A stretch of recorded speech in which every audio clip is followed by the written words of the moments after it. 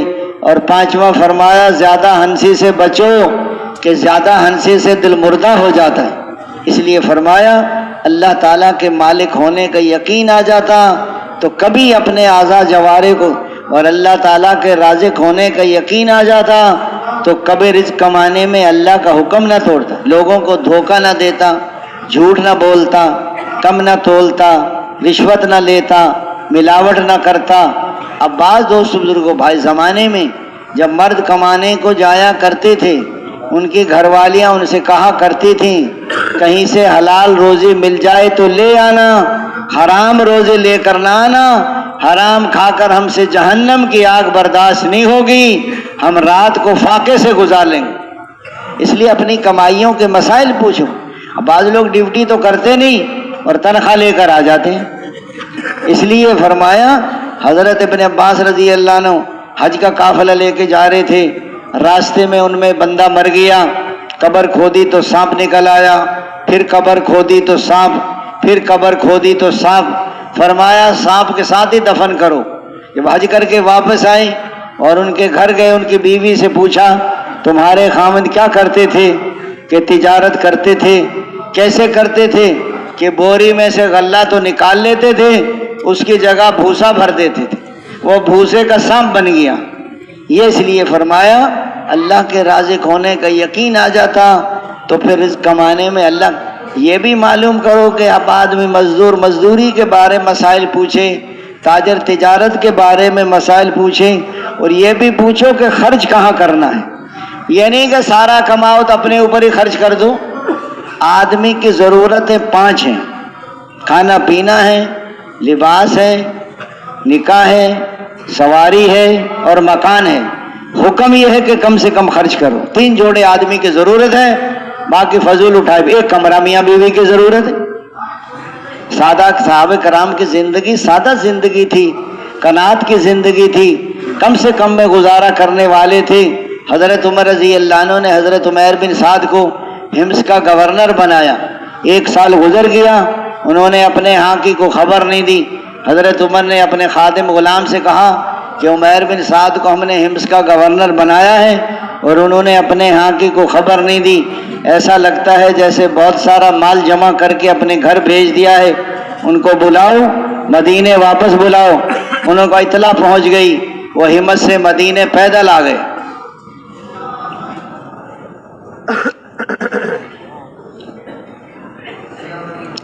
جب حضرت عمر کی خدمت میں پہنچے سلام کیا، انہوں نے وعلیکم السلام کہا۔ حضرت عمر نے فرمایا عمیر مال کہاں ہے؟ کہ مال کہاں تھا میرے پاس، وہ جو زکوٰۃ وصول کرتے تھے وہ کہاں ہیں؟ کہ وہ غریبوں میں تقسیم کر دیتا تھا۔ آپ بتائیے امیر المومنین، اگر آپ کا زکوٰۃ میں حصہ تھا تو میں آپ کے لیے بھی لے آتا۔ کیا لائے ہو؟ 1 ڈنڈا، 1 لوٹا، 1 تھیلا۔ حضرت عمر رضی اللہ عنہ نے فرمایا سواری کہاں ہے؟ سواری نہیں ہے، ہمت سے مدینے پیدل آیا ہوں۔ ہمت سے مدینے پیدل۔ ہمس والوں نے سواری نہیں دی کہ میں نے مانگی نہیں، انہوں نے دی نہیں۔ 1000 میل، 1500 کلومیٹر، جیسے پشاور سے کراچی، اکیلے۔ رنگ ان کا کالا ہو چکا تھا، بال ان کے بڑھ گئے تھے۔ حضرت عمر رضی اللہ عنہ نے دیکھا، عمیر تو بڑے برے لوگ ہمس کے اپنے گورنر کو حضرت عمیر بن سعد نے کہا امیر المومنین خود ہی تو غیبت سے منع کرتے ہیں اور خود ہی ان کی غیبت کر رہے ہیں۔ وہ تو اچھے لوگ ہیں، وہ صبح کی نماز پڑھتے ہیں، اور جو صبح کی نماز پڑھے وہ اللہ کی حفاظت میں آ جاتا ہے۔ حضرت عمر نے دیکھا بڑی زاہدانہ زندگی، اے عمیر واپس چلے جاؤ، میں آپ کو دوبارہ گورنر بناتا ہوں۔ اب میں گورنر نہیں بنوں گا۔ کیوں نہیں بنوں؟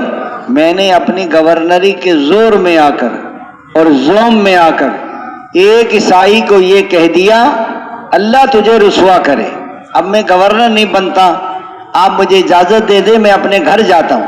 مدینے سے 3-4 میل دور ایک بستی میں ان کا گھر تھا، وہاں چلے گئے. حضرت عمر رضی اللہ عنہ نے حضرت حارث رضی اللہ عنہ کو بلایا. حارث عمیر بن سعد کے گھر جاؤ، اگر انہوں نے جو ہے ہو سکتا ہے انہوں نے مال کسی اور راستے سے بھیج دیا ہو، اگر ان کے گھر میں مال و دولت فراوانی ہو تو مجھے آ کے بتا دینا، اور اگر ان کے گھر میں فقر و فاقہ تنگی ہو تو یہ 100 درہم دینار ان کو دے دینا. حضرت حارث ان کے گھر چلے گئے. وہ اپنے گھر کی دیوار کے ساتھ ٹیک لگا کر اپنے کرتے سے جوئیں نکال رہے تھے. وہ لمبے سفر میں جوئیں پڑ گئی ہوں گی، پانی بھی اس زمانے میں نہیں ہوتا تھا. تو انہوں نے جا کے سلام کیا، انہوں نے وعلیکم سلام کہا کہ حارث ہمارے مہمان بن جاؤ. وہ تو گئے اس لیے تھے تحقیق. 3 دن ان کے گھر مہمان رہے. حضرت عمیر بن سعد نے کہا حارث 3 دن سے سارے گھر والے بھوکے ہیں، اتنا ہی کھانا ہوتا ہے جو ہم آپ کو کھلا دیتے ہیں، 3 دن سے زیادہ ہم سے فاقہ نہیں برداشت ہوتا. اب آپ ایسا کریں کہ کسی اور کے مہمان بن جائیں. جب وہ جانے لگے اس نے کہا یہ 100 درہم دینار حضرت عمر نے آپ کو دیے ہیں.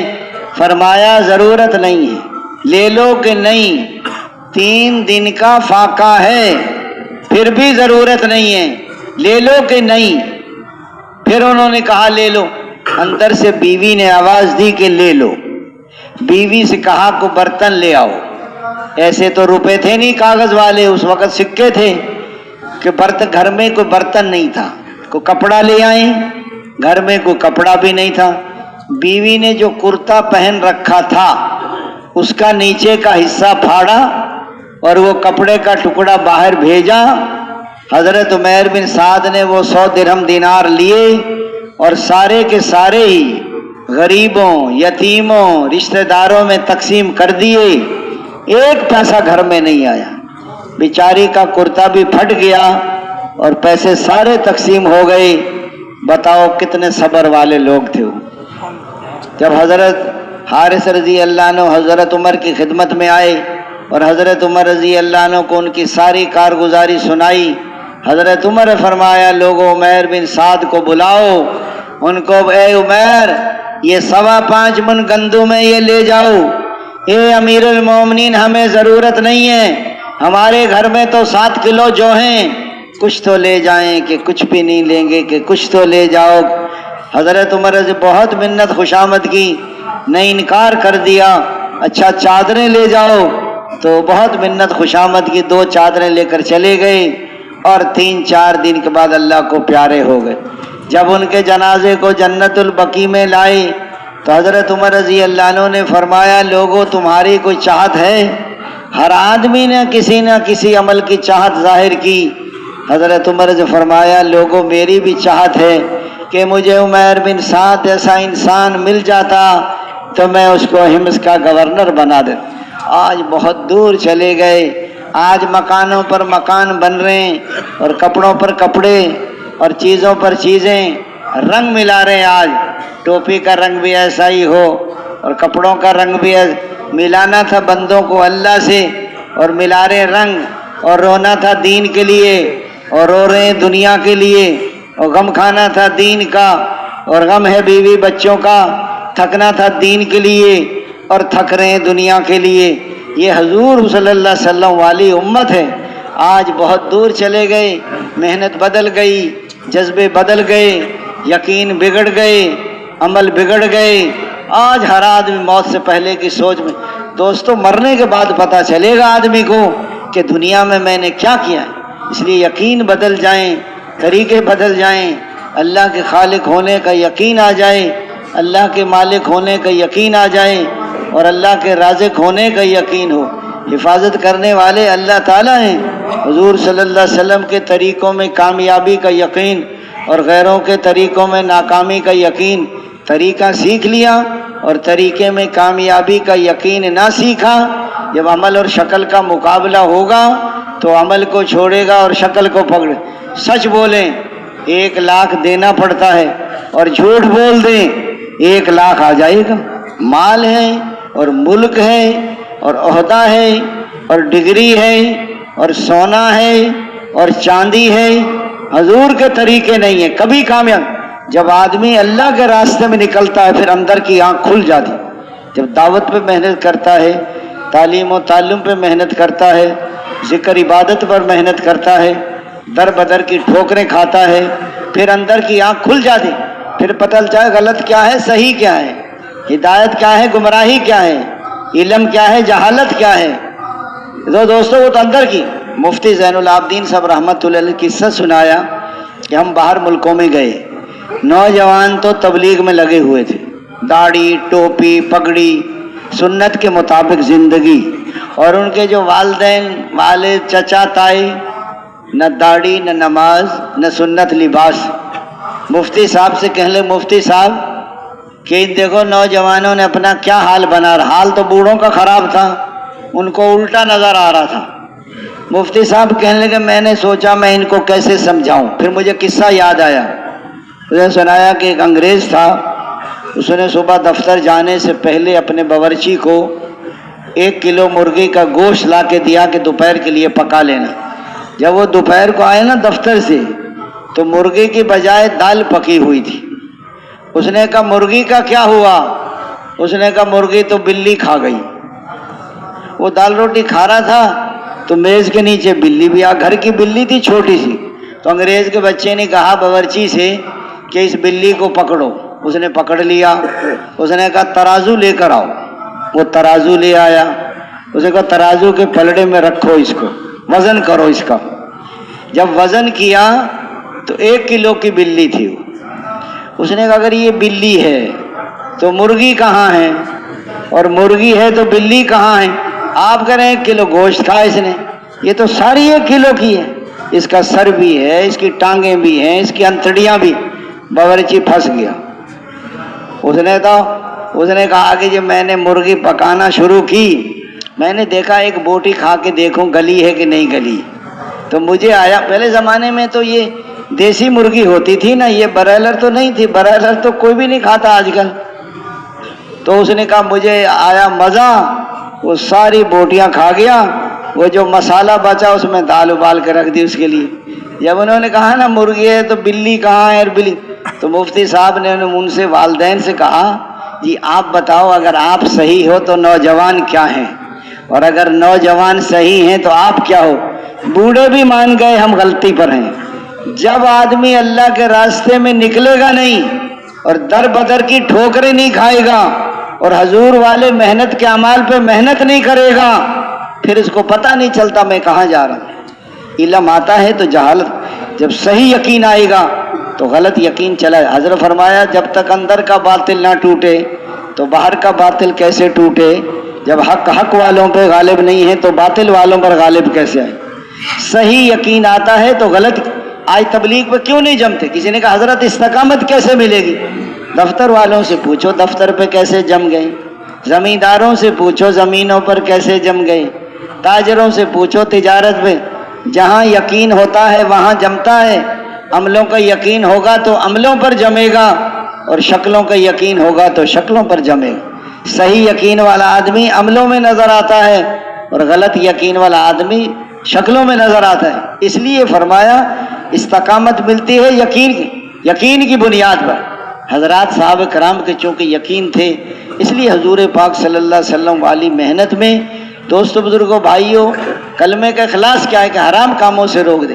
اپنی ساری زندگی جو ہے قوم کو نہ دیکھنا، برادری کو نہ دیکھنا، رواجوں کو نہ دیکھنا، حضرت محمد صلی اللہ علیہ وسلم کے طریقوں پر۔ ایک نوجوان 4 مہینے لگا کر آیا، پوری داڑھی، وہ دھوبی کا کام کرتا تھا، لیکن جہاں اس کی منگنی ہوئی تھی وہ لوگ بے دین بھی تھے اور کچھ امیر بھی تھے۔ ان کا پیغام آیا اگر ہماری بیٹی سے شادی کرنی ہے تو داڑھی کٹوانی پڑے گی۔ اس نے کہا نہیں کٹوائی، پھر تاریخ طے ہو گئی، پھر پیغام آیا کہ بارات بعد میں چلے پہلے داڑھی کٹے، اس نے پھر بھی نہیں کٹوائی۔ جب بارات ان کے سر پہ جا بیٹھی کہا کہ پہلے داڑھی کٹے گی پھر نکاح ہوگا۔ اس نے کہا گردن تو کٹ سکتی ہے، داڑھی نہیں کٹ سکتی۔ یہ جو داڑھی ہے اور اذان ہے اور مسجد ہے یہ مسلمانوں کی پہچان ہے۔ انہوں نے صاف انکار کر دیا، سب جمع ہو گئے کہ بھئی یہ نہیں دیں گے، یہ ضدی لوگ ہیں، آپ تھوڑی دیر کے لیے کٹوا لو۔ اس نے کہا میں پل جھپکنے کے برابر بھی نہیں کٹوا سکتا۔ وہ جم گئے، اللہ نے اسی گاؤں سے نیک لڑکی، اس کا والد کہنے لگا ایسا نیک بچہ مجھے چاہیے، اور اپنی بیٹی کا نکاح کر کے روانہ کر دیا۔ آدمی دوستو جمنا پڑتا ہے، یقین والے جمتے ہیں۔ اس لیے اب آپ واپس جا کر جو لوگ گھروں میں جاتے ہیں اور تبلیغ کے ماحول میں نہیں رہتے، تھوڑے دیر میں ٹوپی اتر جاتی نہیں، داڑھی چھوٹی ہو جاتی ہے۔ اس لیے فرمایا اگر ہم واپس جا کر بھی، اس لیے فرمایا حضور کے طریقوں پر زندگی آئے، جتنے ہمارے شعبے ان میں حضور کا طریقہ زندہ ہو، اور دوستو بزرگوں بھائیو ہر شعبے میں، اس لیے فرمایا اور اپنی نمازوں پر محنت کرو۔ نماز جب بنے گی جب نماز میں صحیح یقین ہو، مسائل والے طریقے ہوں، اللہ کی عظمت کا دھیان ہو، فضائل کا استحضار ہو، نفس کا مجاہدہ ہو، اللہ کو راضی کرنے کا جذبہ ہو، آنکھوں کا صحیح استعمال، نیت باندھ لی، سجدے سے آگے نگاہ نہ جائے، رکوع میں دونوں پاؤں کے درمیان، تشہد میں گود میں، اور سجدے میں ناک، جو آنکھوں کو صحیح استعمال کر لے گا اس کو خشوع نصیب ہو جائے گا۔ کانوں کا صحیح استعمال، اپنی نماز پڑھ رہے ہیں اپنی سنو، اور امام صاحب کے پیچھے پڑھ رہے ہیں امام صاحب کی سنو۔ ایک آدمی نہ اپنی سنتا ہے نہ امام صاحب کی سنتا ہے، بازار کی آوازیں سنتا ہے، 5 منٹ یہ صحیح نہیں سن سکتا، تو 24 گھنٹے کیسے صحیح سنے گا یہ؟ کانوں کا صحیح استعمال، قرآن بھی صحیح ہو، فرائض کا پتہ ہو، واجبات کا پتہ ہو، سنتوں کو پتہ ہو، ایسے نماز نہیں بنے گی۔ حضرت عمر بن عاص رضی اللہ عنہ کے بیٹے کی شادی ہوئی، پہلی رات کی دلہن کے پاس گئے، بیوی سے کہا 2 رکعت نماز پڑھ لوں؟ بیوی نے کہا پڑھ لی، 2 رکعت کی نیت باندھی تو صبح سحری تک پورا قرآن ختم کر دی، پھر روزہ رکھ لیا، اگلے دن پھر بیوی کے پاس گئے، 2 رکعت نماز پڑھ لوں؟ بیوی نے کہا پڑھ لیں، پھر نیت باندھی صبح سحری تک پورا قرآن ختم، پھر روزہ رکھ لیا، روزوں کا مہینہ نہیں تھا یہ۔ تیسرے دن سسر نے پوچھا بہو سے کہ بیٹے کو کیسا پایا؟ بہو نے بتا دیا کہ بیٹا بڑا نیک ہے، ساری رات نماز پڑھتا ہے، سارے دن روزہ رکھتا ہے۔ تو حضور پاک علیہ السلام کی خدمت میں لے کر گئے، آپ صلی اللہ علیہ وسلم نے فرمایا کہ تیری بیوی کا بھی حق ہے اور تیرے بدن کا بھی حق ہے، 3 دن میں قرآن ختم کرو یا 1 ہفتے میں ختم کرو، اور 1 دن روزہ رکھو 1 روزہ نہ رکھو۔ آج بتاؤ ہماری نمازوں کا کیا حال ہے بتاؤ۔ ہم تو ایک آدمی کہہ رہا تھا ہمارے، وہ لندن سے آئے، کہ جی ہم اللہ سے جڑیں کیسے؟ تو کسی نے کہا کہیں سے کٹیں تو جڑیں، ہم تو کہیں اور ہی جڑے ہوئے ہیں، جب تک ہم کٹیں گے نہیں اپنے اس وقت تک۔ اس لیے فرمایا دوست بزرگوں بھائیوں اپنی نمازوں کا فکر کرو، رکوع بھی صحیح ہو، سجود بھی صحیح ہو، تو دوست بزرگوں بھائیوں ساری چیزیں صحیح ہوں۔ اس لیے فرمایا نماز کا بننا ساری زندگی کا بننا ہے، یا تو عالم بنو یا طالب علم بنو، یا علم کو توجہ سے سننے والے بنو، یا علم اور علم والوں سے محبت کرنے والے بنو، اور 5ویں قسم کے نہ بنو ورنہ ہلاک ہو جاؤ گے۔ 5ویں قسم کے علم اور علم والوں سے بغض رکھنا۔ علم بڑی دولت ہے، علم عمل کا امام ہے اور جنت کے راستوں کا نشان ہے۔ علم کے بغیر آدمی اللہ کو بھی نہیں پہچان سکتا۔ حرام حلال کی پہچان علم سے ہوتی ہے، جائز ناجائز کی پہچان علم سے ہوتی ہے۔ اس لیے فرمایا اس کا یاد کرنا تسبیح کے برابر ہے، اور مطالعہ کرنا روزوں کے برابر ہے، تحقیقات میں بحث کرنا جہاد ہے، اور تلاش میں جانا، پہلے علم آتا ہے پھر عمل آتا ہے۔ ایک نوجوان کہہ رہا تھا تبلیغ والے بزرگ سے کہ بابا جی تبلیغ والے باتیں بہت کرتے ہیں۔ اس نے کہا بیٹا پہلے باتیں ہوتی ہیں پھر حقیقت بھی آ جاتی۔ کہ کیسے آتی ہے؟ کہ آپ کے دنیا میں آنے سے پہلے آپ کے دادا جان اور آپ کے نانا جان نے تمہاری امی اور ابو کی شادی کے متعلق پہلے باتیں ہوئی ہیں، پھر نکاح ہوا ہے، پھر رخصتی ہوئی ہے، پھر آپ دنیا میں آئیں۔ اگر وہ باتیں نہ کرتے تو آپ بھی باتیں نہ کر رہے ہوتے۔ تو پہلے علم آتا ہے پھر عمل آتا ہے، لیکن یاد رکھنا علم ہے اور عمل نہیں ہے تو ناکام ہو جائیں گے آپ۔ میں جانتا ہوں عمل نہیں کرتا، اس لیے فرمایا علم ہے اور عمل نہیں ہے تو ناکام ہو جائیں۔ اچھا عمل ہے علم نہیں ہے یہ بھی ناکام ہے۔ عمل کرتا ہے لیکن حضور کے طریقے پہ نہیں کرتا، وہ عمل اللہ کے ہاں قبول نہیں ہوتا۔ فرمایا علم بھی عمل بھی یقین نہیں ہے تو چل نہیں سکتا، اور اخلاص نہیں ہے تو قبول نہیں ہوتا۔ بعض لوگ جنت میں جا رہے ہوں گے اور بعض لوگ جہنم میں جا رہے ہوں گے، وہ کہیں گے بھائی صاحب آپ کیوں جہنم میں جا رہے ہو؟ ہم تو تمہاری باتوں پر ہی عمل کر کے جنت میں جا رہے ہیں کہ تمہیں تو دعوت دیتے تھے، خود عمل نہیں کرتے تھے۔ بعض لوگ ایسے ہوں گے کہ پہاڑوں جیسے اعمال لے کر پہنچیں گے، جیسے عرب کے پہاڑ، لیکن جہنم میں پھینکے جائیں گے۔ تو حضور پاک صلی اللہ علیہ وسلم عرض کیا یا رسول اللہ یہ کیوں جہنم میں پھینکے جائیں گے؟ جب مال آتا تھا تو مال پہ ٹوٹ پڑتے تھے، نہ دیکھتے تھے حلال اور نہ دیکھا حرام، نہ دیکھا جائز اور نہ دیکھا ناجائز۔ فرمایا یہ لوگ بھی جہنم میں جائیں گے۔ الگ بیٹھ کر اس لیے فرمایا علم صحیح ہوگا تو عمل صحیح ہوگا، علم کے بغیر آدمی نہیں چل سکتا، اور ذکر بھی ہو تاکہ غفلت نہ ہو۔ آدمی کو علم ہے لیکن ذکر نہیں، مسجد میں داخل ہوا توجہ نہیں، دھیان نہیں تھا، سنت کے خلاف داخل ہو گئی، بیت الخلاء سے نکل رہا ہے، اگر دھیان نہیں ہے تو یہ صحیح نہیں عمل، ذکر بھی ہے اور یہ علم بھی ہے۔ اس لیے فرمایا الگ بیٹھ کر جی لگا کے دھیان جما کے اللہ کا ذکر، جب کہیں سبحان اللہ عیب تجھ میں کوئی نہیں، الحمدللہ خوبیاں تجھ میں ساری ہیں، لا الہ الا اللہ، اے اللہ جی لگانے کے قابل تو تو ہی ہے، تیری عبادت کریں گے اور تیرا ہی کہنا مانیں گے اور تیرے حکموں پہ چلیں گے اور تجھی سے محبت کریں گے۔ اللہ اکبر، تیری بڑائی کی کوئی حد نہیں اور میری چھٹائی کی کوئی حد نہیں۔ اس لیے فرمایا لا حول ولا قوت الا باللہ العلی العظیم، سارے خیر کے دروازے تیرے فضل کے بغیر کھل نہیں سکتے اور سارے شر کے دروازے تیرے فضل کے، اس لیے فرمایا استغفار کریں، درود پاک آپ صلی اللہ علیہ وسلم کی محبت اور احسانات۔ حضرت ابی بن کعب نے عرض کیا یا رسول اللہ میں جو ذکر اذکار کرتا ہوں تو کتنی دیر درود شریف پڑھا کروں؟ اس میں سے چوتھائی وقت پڑھ لیا کروں؟ فرمایا زیادہ پڑھو تو بہتر ہے، یا اصلا تہائی پڑھوں؟ فرمایا زیادہ پڑھو تو، یا اصلا آدھا وقت درود شریف پڑھوں؟ فرمایا زیادہ پڑھو تو، یا سارا وقت درود شریف پڑھوں؟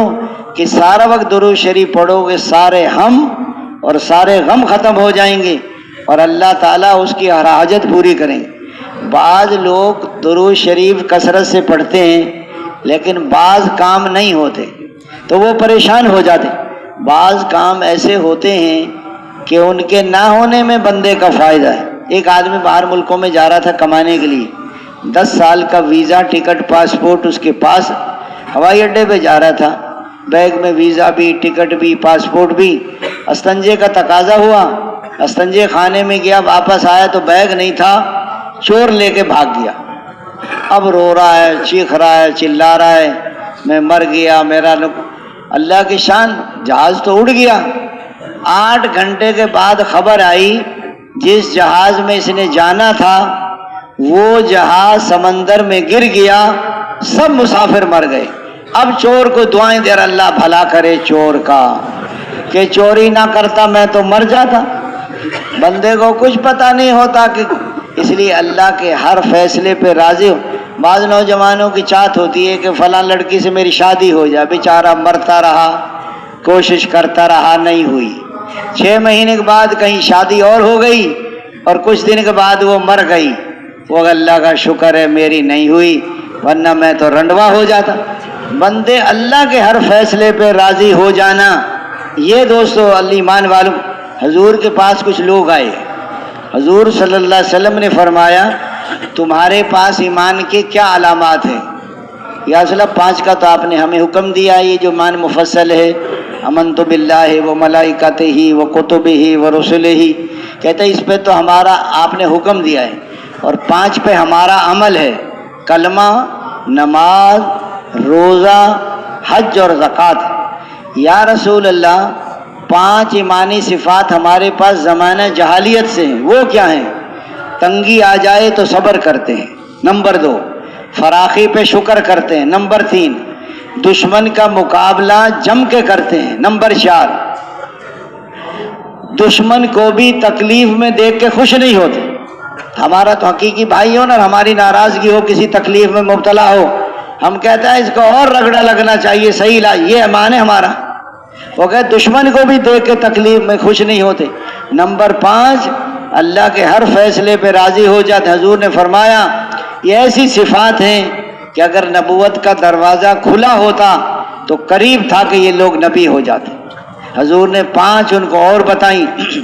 ضرورت سے زیادہ کھانا جمع نہ کرنا، نمبر 2، ضرورت سے زیادہ مکان نہ بنانا، نمبر 3، دنیا سے بے رغبتی، نمبر 4، آخرت کی رغبت، نمبر 5، اللہ کے نمبر 5 اللہ کے خوف کو اختیار کرنا۔ یہ 20 ہو گئیں، اس لیے فرمایا پچھلی زندگی پہ روتے رہنا اور آئندہ شرع خلاف استغفار پر اللہ بیٹے بھی دیتے ہیں اور نہریں بھی چلاتے ہیں اور بارش بھی برساتے ہیں اور کھیتیاں بھی۔ استغفار کرنے والا تقوی والے کے برابر ہے۔ آج تک ہم نے حضور کی محنت نہ کی، دین کی محنت میں سستی کی، پتہ نہیں کتنے لوگ جہنم میں چلے گئے۔ استغفار، حاجی عبداللہ فرماتے کثرت سے استغفار کرو۔ تیسرا کلمہ ہے استغفار، ہر موقع کی دعا، ہر موقع کا سنت عمل قرآن۔ چوتھے نمبر میں حقوق کی ادائیگی ہے۔ اگر حقوق ادا نہ کیے تو لینے کے دینے پڑ جائیں گے، کیے کرائے اعمال دوسروں کے حوالے کر دیے جائیں گے، لوگوں کے گناہ اس کی گردن میں ڈال کر اس کو جہنم میں ہانک دیا جائے گا۔ دینے کا جذبہ ہوگا تو محبت پیدا ہوتی ہے، اور لینے کا جذبہ ہوگا عداوت اور دشمنی پیدا ہوتی ہے۔ لینے کا جذبہ اچھا جذبہ ہے، اللہ سے لینے کا جذبہ ہو، مخلوق کو دینے کا جذبہ ہو، عبادت کے ذریعے سے لینا ہے، اخلاق کے ذریعے سے دینا ہے۔ رزق کا تعلق ہے عبادت کے ساتھ، اور دعاؤں کی قبولیت کا تعلق ہے امر بالمعروف نہی عن المنکر کے ساتھ۔ ایک صحابی نے عرض کیا یا رسول اللہ میرے گھر میں رزق کی تنگی ہے۔ حضور صلی اللہ علیہ وسلم نے فرمایا صبح کی اذان کے بعد نماز سے پہلے سنتوں کا کوئی تذکرہ نہیں ہے۔ صبح کی اذان کے بعد فرضوں سے پہلے سبحان اللہ و بحمدہ، سبحان اللہ العظیم استغفر اللہ 100 مرتبہ پڑھ لیا کرو، دنیا ذلیل ہو کر تیرے پاس آئے گی۔ لیکن یاد رکھنا نمازوں میں سستی نہ ہو، نماز سے بڑا وظیفہ کوئی نہیں ہے۔ آج نمازیں ضائع ہو رہی ہیں، رات کو دیکھتے رہتے ہیں، پتہ نہیں کیا دیکھتے ہیں۔ جو 2-3 بجے سوئے گا اس نے صبح نماز پڑھنے کا ارادہ نہیں کیا۔ مشین نہیں ہے جو ٹائم پر۔ ہم گئے مڈغاسکر، وہاں جماعت میں، عیسائیوں کا ملک ہے، 80% عیسائی ہیں۔ ہم نے دیکھا عصر کے قریب ساری دکانیں بند، عشاء کی نماز پڑھتے ہی پورا ملک سو جاتا ہے، اور صبح 3:30 بجے سب اٹھ جاتے ہیں۔ صبح تو رزق تقسیم ہوتا ہے، عشاء کے بعد بلا وجہ جاگنا مکروہ ہے۔ چلو دین کے لیے جاگو، گشتیں ملاقاتیں ایک الگ بات ہے۔ اس لیے فرمایا نماز بڑا اس لیے چوتھے نمبر میں حقوق کی ادائیگی ہے۔ آج ہر ظالم کے خلاف، ہر مظلوم کے ساتھ، اس لیے فرمایا باپ ظالم ہے اور دشمن مظلوم ہے تو دشمن کا۔ ایک نوجوان میرے پاس کوئٹہ سے آیا، کہنے لگا میرے والد نے مجھے گھر سے نکال دیا۔ میں کہ کیوں نکالا ہے؟ میں نے والد کے خلاف گواہی دی ہے۔ میں کہ کیا گواہی دی ہے؟ کیونکہ میرے والد نے ناجائز کسی کی زمین پر قبضہ کر رکھا ہے، مجھے عدالت میں لے کر گئے، یہاں گواہی دو، زمین ہماری ہے۔ میں نے جج صاحب سے کہا جج صاحب میں جھوٹ نہیں بولتا، زمین ہماری نہیں ہے، زمین دوسروں کی ہے، ابا جان نے ناجائز قبضہ کیا ہو۔ اگر فرمایا ابا جان نے مجھے گھر سے نکال دیا، میں بستر اٹھا کر یہاں آ گیا رائے میں کہ تو نے بہت اچھا کیا، یہ ہماری قوم ہے، یہ ہماری برادری ہے، یہ ہمارا علاقہ ہے، یہی جن کے لیے حکم توڑ رہے ہو کل کو یہی آپ کے خلاف ہو جائیں۔ اس لیے اگر مسلمانوں کے اخلاق اور معاملات صحیح ہو جائیں تو سارے غیر مسلم اسلام۔ کچھ لوگ دیہات سے آئے، یا رسول اللہ ہم نے ان کو کہا تھا کہ تم اسلام میں داخل ہو جاؤ، تم پہ رزق کی فراخی ہو جائے گی۔ یا رسول اللہ وہاں تو قحط شروع ہو گیا، خطرہ یہ ہے کہ وہ لوگ کہیں اسلام سے پھر نہ جائیں، یا رسول اللہ کچھ مال ہو تو مجھے دے دیں تو میں جو ہے ان کو جا کے دے دوں گا۔ حضور کے پاس مال نہیں تھا۔ حضرت ابو بکر سے کہا ہے ابو بکر کو مال ہے؟ اصل میرے پاس بھی نہیں۔ حضرت علی سے پوچھا، ان کے پاس بھی نہیں تھا۔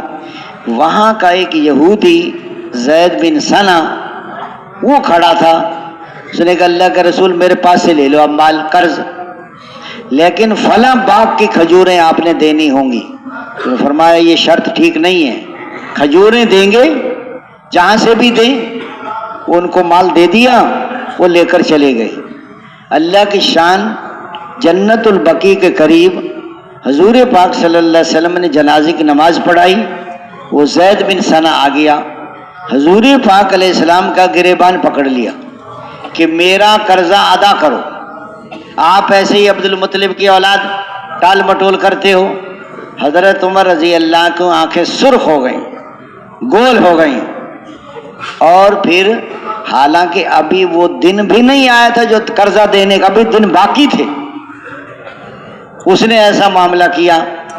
تو اس کے بعد حضور صلی اللہ علیہ وسلم فرمایا اے عمر جاؤ ان کو جا کے کھجوریں دے دو، اور اتنی کھجوریں 20 سا کھجوریں ان کو زیادہ دینی ہیں، آپ نے جو ان کو ڈانٹا ہے اس کے بدلے میں یہ زیادہ دینا کھجوریں۔ جب وہاں گئے اور ان کو کھجوریں دیں، حضرت عمر جب زیادہ کھجوریں دینے لگے کہ یہ کس بات کی ہیں، کہ حضور نے فرمایا آپ نے ان کو ڈانٹا ہے اس کے بدلے میں یہ دے دو۔ وہ وہیں کلمہ پڑھ کے اسلام میں داخل ہو گیا۔ اس نے کہا اے عمر آپ کو پتا ہے میں کون ہوں؟ کہ میں زید بن ثنا ہوں، اس وقت مدینے میں سب سے زیادہ مالدار میں ہوں، اور عالم بھی تھے یہودیوں کے۔ اس نے کہا اللہ کے بندے جب تم عالم ہو اور تم نے ایسا کیوں کیا؟ کہ میں نے اپنی کتابوں میں دیکھا تھا کہ حضور صلی اللہ علیہ وسلم کے بال مبارک اور قد مبارک اور شکل مبارک ساری چیزیں مل گئیں۔ میں نے ان کتابوں میں یہ بھی پڑھا تھا کہ حضور کے بہت اچھے اخلاق ہوں گے۔ ان کی دوستو بزرگوں بھائیوں، فرمایا میں نے ان کے اخلاق دیکھنے لیے ان ساتھ معاملہ کیا، اور واقعی حضور صلی اللہ علیہ وسلم کے بہترین اخلاق تھے۔ تسبیح ہمارے ہاتھ میں اور روزہ ہمارے پیٹ میں، نماز ہماری مسجد میں اور حج ہمارا بیت اللہ میں۔ لوگ دیکھیں گے آپ کے اخلاق، لوگ یہ نہیں دیکھتے یہ کہتے کیا ہیں، لوگ یہ دیکھتے ہیں یہ کرتے کیا ہیں۔ 4 مہینے لگا کر زندگی نہیں بدلی۔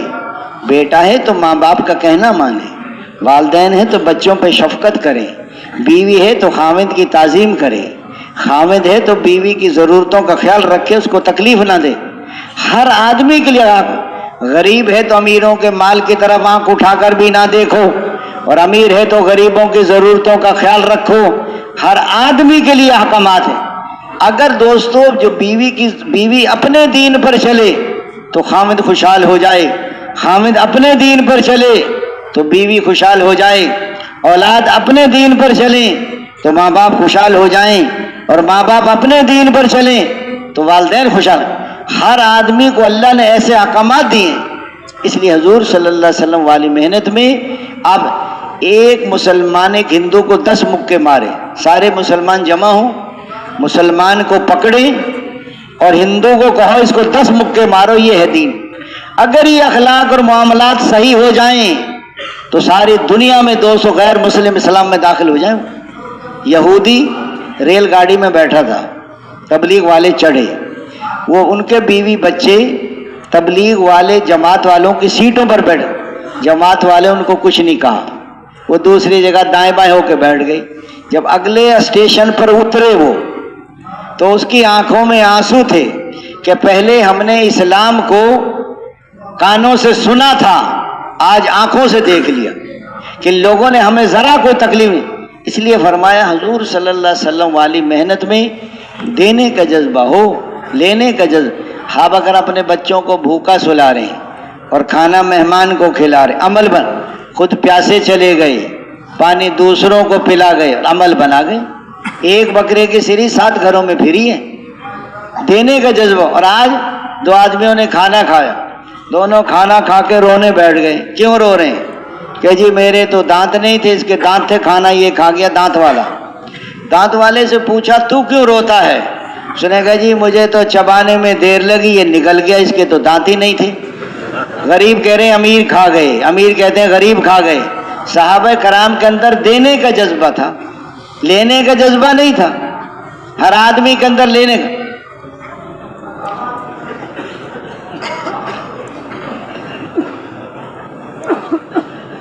دنیا میں لینا ریا ہے اور آخرت میں لینا دنیا میں واہ واہ، شہرت، نام و نمود، بدلہ۔ نیکی کر دریا میں ڈال، چھپنا نہیں ہے چھپنا ہے۔ بڑے بڑے عمل کرنے والے سب سے پہلے جہنم میں پھینکے جائیں گے نیت کی خرابی کی وجہ سے۔ نیت ایسے نکل جاتی ہے جیسے ہاتھ سے مچھلی نکل جاتی ہے۔ اس لیے فرمایا اپنی نیتوں کو دیکھو۔ وہ میواتی کہ حضرت جی ہمارا کیا بنے گا آخرت میں؟ حضرت جی نے فرمایا گندم کے ساتھ جیسے مٹی تل جاتی ہے نا اسی بھاؤ ایسے نکل جائیں گی۔ وہ میواتی حضرت جی اگر اللہ نے چھانا لگا دیا تو کیا ہوگا؟ اس نے کہا پھر ہم بھی نہیں نکل سکتے۔ ڈرتے بھی رہو کرتے بھی رہو۔ بعض لوگ اخلاص کے زور میں آ جاتے ہیں اور یقین کو کھو بیٹھتے ہیں، بعض یقین کے زور میں آ جاتے ہیں اور اخلاص کو کھو بیٹھتے ہیں۔ یقین اپنی جگہ پر ہو اور اخلاص اپنی جگہ پر ہو، یہ کہنا کہ انعام ملے نہ ملے ہم تو اللہ کے لیے کر رہے ہیں، یہ اخلاص کے زور میں آ گئے۔ اور صرف یہ نیت کرنا کہ اس کے لیے کر رہے ہیں، عمل تو اللہ کو راضی کرنے کے لیے ہو، لیکن دوستو اللہ کے وعدے کا یقین ہو۔ جماعت میں امیر صاحب تھے، روزانہ ساتھیوں کی ڈانٹ ڈپٹ کرتے تھے، کبھی کسی کو ڈانٹ دیا کبھی کسی کو، ساتھی پریشان رہتے۔ ایک دن امیر صاحب کہیں چلے گئے، ساتھیوں کو موقع مل گیا مشورہ کرنے کا کہ امیر صاحب تو روزانہ ہی ڈانٹتے ہیں، کیا کیا جائے؟ ایک نوجوان کہنے لگا ہم اصل میں امیر صاحب کی خدمت نہیں کرتے، ہمیں امیر صاحب کی خدمت کرنی چاہیے۔ جس نے یہ رائے دی اس نے عمل بھی کیا۔ اکیلا رات کو اٹھا اور امیر صاحب کے سارے میلے کپڑے نکال کے دھو دیے۔ صبح جب امیر صاحب اٹھے بیگ خالی پریشان باہر آئے تو سارے کپڑے خشک، بہت خشک، کس نے دھوئے کس نے دھوئے، بہت پوچھ گچھ کی لیکن پتہ نہیں چلا۔ دھونے والا اخلاص والا تھا۔ اس دن کے بعد امیر صاحب نے کبھی کسی کو نہیں ڈانٹا۔ ساتھی کہنے امیر صاحب وہ ڈانٹ ڈپٹ کیسے چھوڑ دی، آپ تو روزانہ نمبر لگاتے تھے۔ اس نے کہا مجھے ڈانٹنے کا خیال تو بہت آتا ہے، جب میں ڈانٹنے لگتا ہوں تو سوچ میں پڑ جاتا ہوں کہیں اس نے کپڑے نہ دھوئے ہوں تو چھوڑ دیتا ہوں۔ ایک اخلاص والے نے سب کی جان چھوڑا دی۔ بعض کہتے ہیں جی میں نے 50 ملکوں میں سفر کیا ہے۔ ارے بھائی لوگوں کو دکھانے کے لیے کیا ہے تو پکڑ آ جائے گی، یہ بتانے کی چیزیں نہیں ہوتی، یہ چھپانے کی ہوتی ہیں۔ ہاں اس لیے فرمایا حضور صلی اللہ علیہ وسلم والی محنت میں حضرات صاحب حضور نے محنت شروع کی۔ پہلے دن کی محنت سے حضرت خدیجہ رضی اللہ عنہ، بچوں میں حضرت علی، حضرت ابو بکر صدیق رضی اللہ، جو مسلمان ہوتا تھا وہ دعوت کی محنت میں لگتا تھا۔ دعوت دیتے رہو اور مار کھاتے رہو۔ حضرت طلحہ بن عبید اللہ رضی اللہ عنہ بیان کرتے ہیں کہ میرے پڑوس میں ایک پادری رہتا تھا، اس نے مجھے کہا وہ زمانہ قریب آ چکا ہے جس میں آخری نبی کا ظہور ہوگا، تو میں اپنے گھر سے نکلا بیت اللہ میں آیا۔ میں نے لوگوں سے معلوم کیا کہ لوگوں کوئی نئی بات وجود میں آئی ہے۔ لوگوں نے بتایا آپ کو پتہ نہیں ہے محمد بن عبداللہ بن عبد المطلب نے نبوت کا دعویٰ کر دیا ہے اور ابو قحافہ کے بیٹے ابو بکر مسلمان ہو گئے ہیں۔ میں حضرت ابو بکر کے پاس گیا، حضرت ابو بکر مجھے حضور کی خدمت میں لے کر گئی، آپ علیہ السلام نے مجھے دعوت دی، میں کلمہ پڑھ کے اسلام میں داخل ہو گیا۔ وہ بیان کرتے ہیں میرا مسلمان ہونا تھا کہ کافروں کے مجمع نے مجھے پکڑا اور پکڑ کر میرے ہاتھ میری گردن سے باندھی، پیچھے پیچھے مجمع ہیں اور آگے آگے حضرت طلحہ بن عبید اللہ ہیں اور ایک عورت ہے جو ان کو برا بھلا کہہ رہی ہے۔ لوگوں نے پوچھا یہ کون ہے؟ کہ یہ طلحہ بن عبید اللہ ہیں۔ تو لوگ ان کے ساتھ ایسا کیوں کر رہے ہیں کہ یہ بے دین ہو گئے، یعنی مسلمان ہو گئے ہیں، اس نے اپنے باپ دادا کا دین چھوڑ دیا ہے اور نیا دین اختیار کر لیا ہے۔ حضرت عیاش رضی اللہ عنہ، اور یہ عورت کون ہے جن کو برا بھلا کہہ رہی ہے؟ کہ یہ ان کی والدہ ہے۔ انگاروں پہ لٹایا ہے لیکن دعوت نہیں چھوڑی، اور پاؤں میں رسی ڈال کے کھینچا ہے لیکن دعوت نہیں چھوڑی۔ سینے پر چٹانیں رکھی ہیں، تڑپ تڑپ کے روح پرواز ہو گئی لیکن دعوت نہیں چھوڑی۔ زنیرہ رضی اللہ عنہ نابینا ہو گئی لیکن دعوت نہیں چھوڑی۔ حضرت بلال کو پاؤں میں رسی ڈال کے کھینچا جاتا لیکن دعوت نہیں چھوڑی۔ جو مسلمان، حضرت سمیہ شہید ہو گئی لیکن دعوت نہیں چھوڑی۔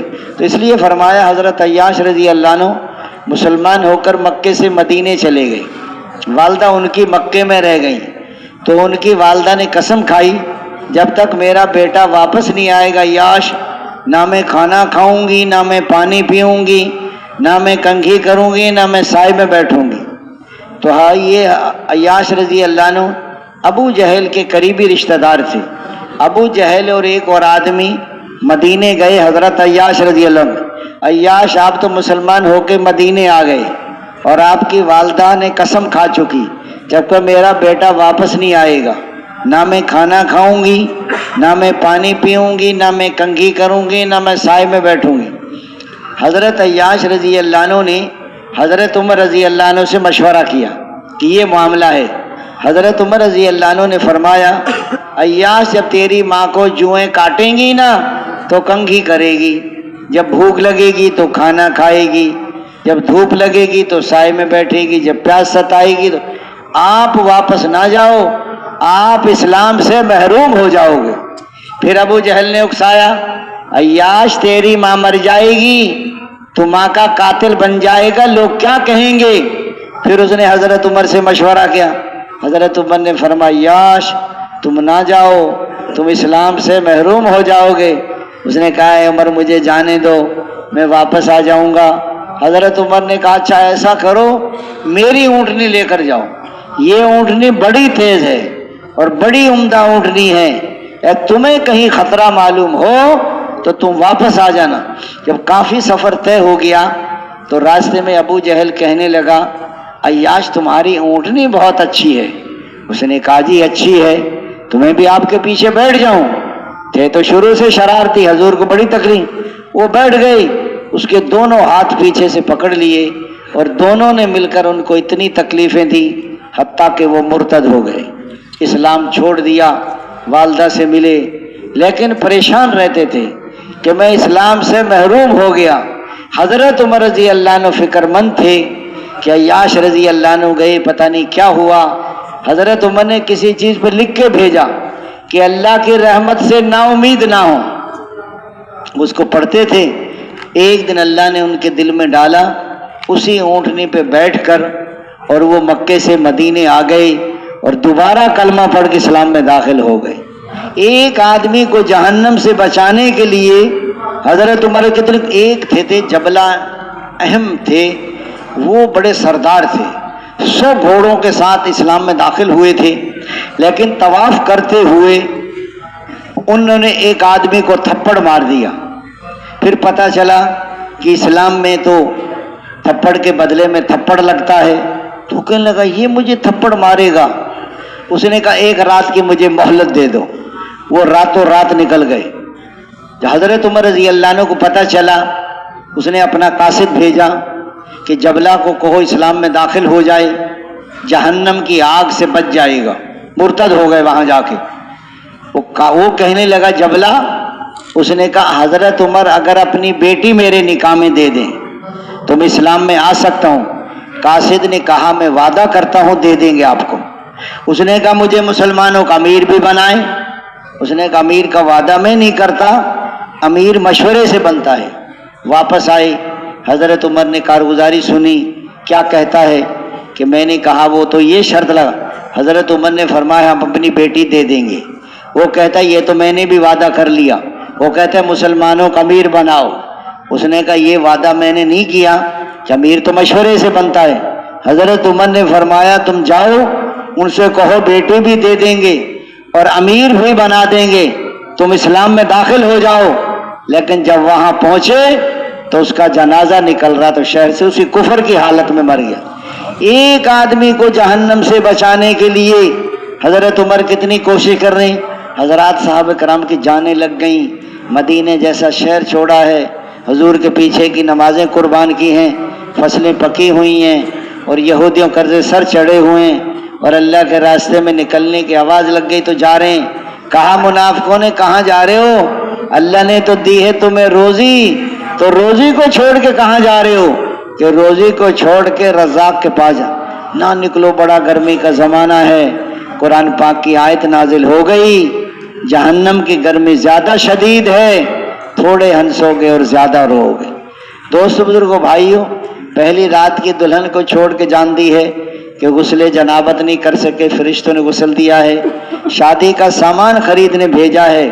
حضرت سعد اسود کو، بہت غریب صحابی تھے، بڑی مشکل سے شادی ہو رہی تھی، باہر گئے تو اللہ کے راستے کی آواز لگ رہی تھی. تو انہوں نے کہا کوئی ہے جو اللہ کرا؟ زرہ تلوار خرید کے شہید ہو گئے۔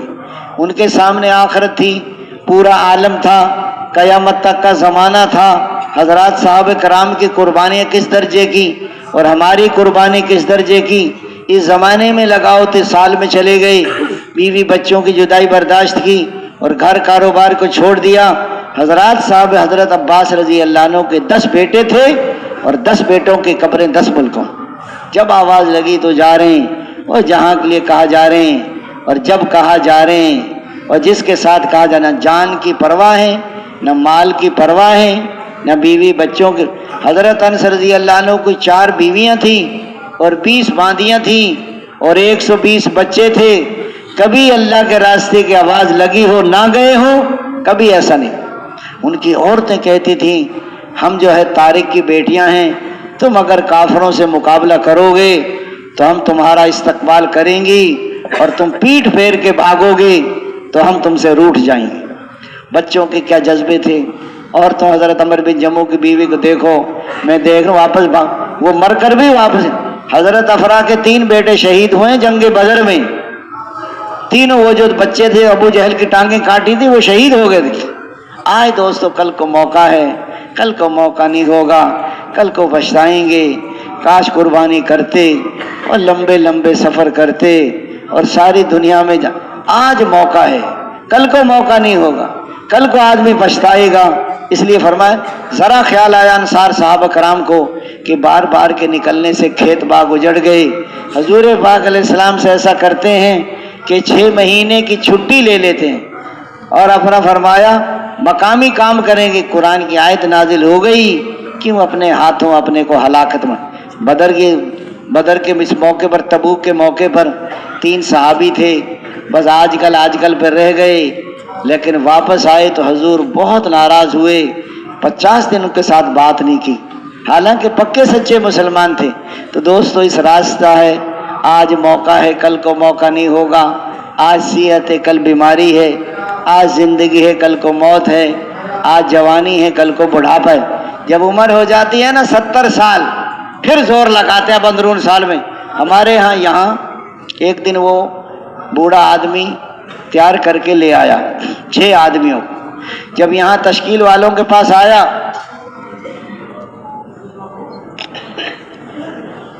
تشکیل والوں نے اس کا نام کاٹ دیا جو تیار کر کے آیا تھا۔ اس کی عمر 74 سال، پہلے بھی اس نے سال لگایا تھا۔ تشکیل والوں نے نام کاٹ دیا کہ تم نہیں جا سکتے۔ وہ جو 6 بندے لے کر آیا تھا وہ کہنے لگے جی ہم بھی واپس جائیں گے، یہ بوڑھا تیار کر کے یہ نہیں جاتا تھا، ہم بھی نہیں جاتے۔ وہ میرے پاس آ گئے، میں ان کو حاجی عبدالوہاب صاحب کے پاس لے کے گیا رحمت، میں حاجی صاحب ان کو اجازت دے دو، یہ بھی نہیں جا سکتا تو یہ 6 بندے بھی واپس جاتے ہیں۔ تو حاجی صاحب نے فرمایا مشورے والوں کے پاس چلے جاؤ۔ میں نے عرض کیا حاجی صاحب اگر مشورے والے اجازت دیتے تو ہم آپ کے پاس کیوں آتے؟ وہ تو اجازت نہیں دیتے، 70 سال سے زیادہ بار۔ حاجی صاحب فرمانے لگے وظیفہ پڑھ کے جاؤ۔ میں کہ جی بتاؤ وظیفہ، کہ 11 دفعہ یا رؤوف پڑھو، نہ 11 دفعہ درود شریف پڑھو، پھر 11 دفعہ یا رؤوف پڑھو، پھر 11 دفعہ درود شریف پڑھو۔ میں نے وہ پڑھو وظیفہ، وہ بیٹھے مشورے والے، وہاں جاؤ۔ وہاں جب گئے نا، پرچی لکھی عمر 74 سال، تو ایک بزرگ نے پرچی دیکھی عمر 74 سال، باہر کے باہر ہی پرچی واپس کر دی۔ میرے پاس آئے 12 بجے، میں کہا جی کیا ہوا؟ کہ جی مشورہ تو ہوا ہی نہیں، ایک بزرگ نے پرچی دیکھی عمر 74 سال واپس کر دی۔ میں نے اگلے دن مسجد کے امیر سے کہا، میں کہ پرچی تو اندر گئی نہیں، مشورہ تو ہوا ہی نہیں، ایک بزرگ نے دیکھی ہے۔ اگلے دن میں کہ پرچی کو اندر بھیجو۔ اگلے دن پرچی اندر چلی گئی، پھر مشورہ ہوا، کوئی کہتا ہے جائے، کوئی کہتا ہے نہ جائے، کوئی کہتا ہے جائے، کوئی کہتا ہے نہ جائے۔ یہ بھی پتہ چلا کہ 6 بندے تیار۔ مولانا عبد الرحمن صاحب رحمۃ اللہ علیہ بیٹھے تھے، اس نے کہا دی ہے تو بوڑھا لیکن ہے ٹائٹ، جانے دو۔ اللہ نے اس کا کام تو بنا دیا۔ 25 سے لے کے 65 تک بیرون جا سکتے ہو، 1 سال مقامی کام کرو پابندی سے، اور شادی شدہ بھی ہو۔ باہر ملکوں میں لوگ بغیر کلمے کے، بغیر، اتنا ضرورت ہے۔ اس لیے آج موقع ہے، کل کو پچھتاؤ گے۔ اس لیے سب سے پہلے وہ کھڑے ہو جائیں کہ جو سال 7 مہینے کے لیے تیار ہیں، قواعد ورزر کھڑے ہو جائیں 1 منٹ کے لیے، باقی کھڑے نہ ہوں سال 7 مہینے کے لیے.